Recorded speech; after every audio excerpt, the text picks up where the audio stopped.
What's up, everyone? This is Phil Ebener with Video School Online, and I just want to talk to you a little bit about Adobe Creative Cloud. Recently, I posted an article online that a lot of people liked, giving you my thoughts on the Adobe Creative Cloud, its release, the pros and cons, and I figured I'd just create a video talking about it because now I can reach more people that don't know about my brand, Video School Online, and the articles that I write. So let's talk about Adobe Creative Cloud.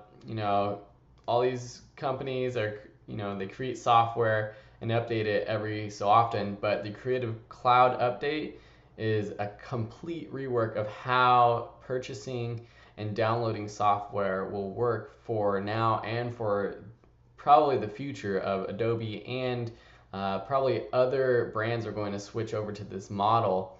So I'm going to start out with the negative and then talk about the positive, and then I'll give you my overall feelings about the Adobe Creative Cloud.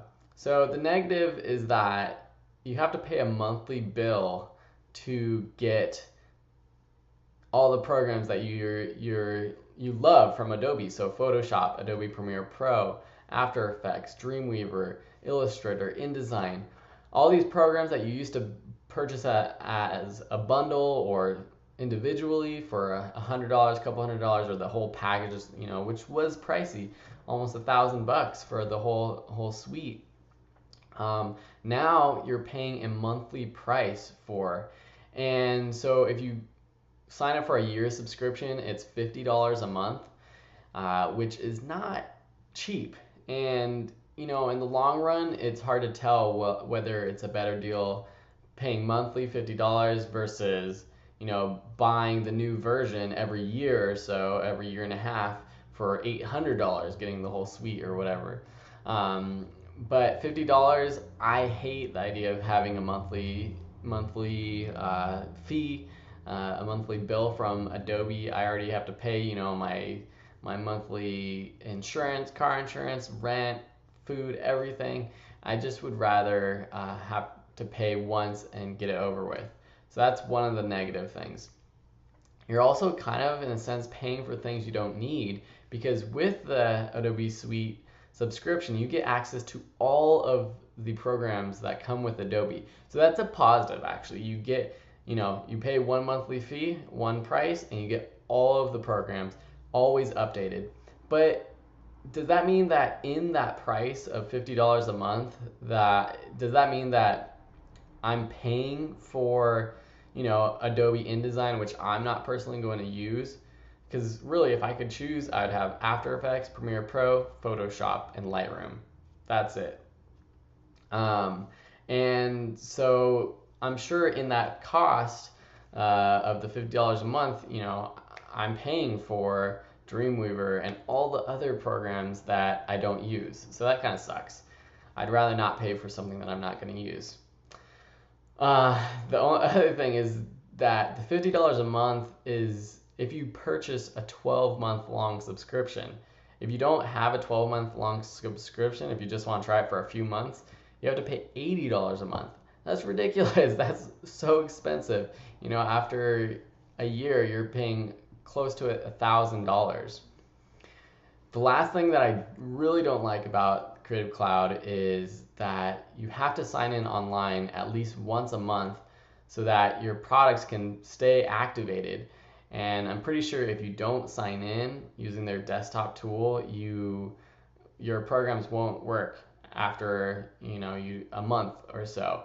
And I think this is ridiculous because you need an internet connection to get that. And not that it's necessarily impossible to get an internet connection, for me or you or anyone watching this, but there's people that might not have access to internet connection to sign in.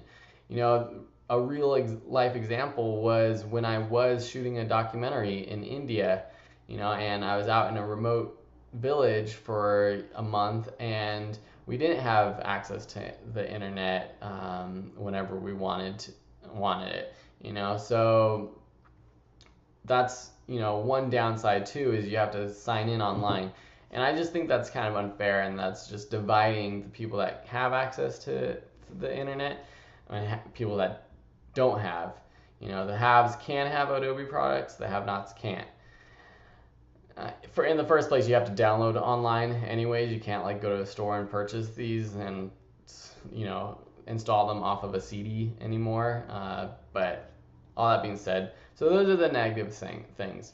Some of the positives are that you always stay updated. So, you know, you pay your $50 a month or whatever your fee is a month, and you always have the latest products. You know, it's always updated, and you never have to really worry about that again. You never have to worry about shelling out $800 in one lump sum. So for some of you, that might be great. You also, one of the downsides is also a positive, is that you do have access to all the programs. So, you know, who knows? Maybe I will use InDesign, or maybe I'll use Dreamweaver. I'll start doing Flash or whatever, and I have all the programs available to me in case I want them. So that could be a positive. The other thing is that if you are a student, they give you a decent price, or an instructor if you're a teacher. It's $20 a month, so that's not too bad. You know, a year, $20 a month, $240. That's doable, and you know, that's great that they have that for students and teachers. There's also a whole boatload of tutorials online that are only available to Creative Cloud members, and the Adobe tutorials are really great. So you have access to those. You get 20 gigabytes of online storage for, you know, your projects. That's really awesome. 20 gigabytes, you know, that can go really fast if you're making videos and stuff, but for photos and other things that you're creating with Adobe software, that'll last a while, so that's awesome. And you know, there are some new features in Adobe CC. So there's some cool new features in Lightroom. After Effects has some new features, and so just like any other update, they always throw out some new features. Lightroom has the upright tool, Photoshop has a new sharpening tool, and there's lots more little improvements. So overall, what do I think? I think that I wish software was just cheaper in general, because it's, you know, expensive to use these applications, and ultimately I'd rather have I'd rather buy something one lump sum and have it, and, you know, not be tied down to the monthly bill. And just having to sign up for Adobe Creative Cloud, it makes me feel like I'm tied down to the man, having to pay a monthly bill, and, you know, I'm stuck, you know, using Adobe products for the extended period of time.